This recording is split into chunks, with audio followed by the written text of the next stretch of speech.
प्राचीन समय की बात है। रामपुर नामक गांव में एक किसान रहा करता था। वह सरल स्वभाव का था, उसका खेती में बहुत रुचि था। उसके भोलेपन का लोग बहुत फायदा उठाया करते थे। किसी भी चीज को सच मानकर उसके षड्यंत्र में आकर उसका काम करने लगता था।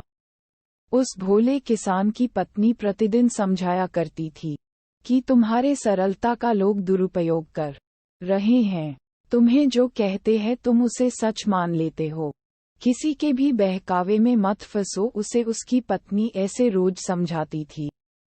उसकी पत्नी उससे परेशान हो गई समझाते समझाते। जैसे एक कहावत है, घर की मुर्गी साग बराबर। घर की बात समझने से भी समझ नहीं आती और उसे पूरे दुनिया की बात सच लगती। दिन भर मीठी मीठी बातों में उलझा रहता था, जैसे उसे कोई भ्रम हो गया था। जब उसे दुनिया की ठोकर लगी, तब उसकी आंख खुल गई। जब उसकी फसल खराब हुई तो उसका कोई साथ नहीं दिया। आज वह जान गया ये दुनिया मतलबी है, दुनिया बस अपना काम निकालना जानती है। उसी दिन सब कुछ उसने त्याग दिया और पत्नी की बात समझ में आ गई।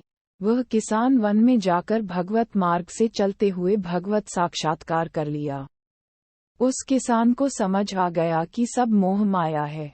इस कहानी से ये सीख मिलती है कि कभी भी किसी का विश्वास नहीं करना चाहिए, कभी भी किसी के बहकावे में नहीं आना चाहिए।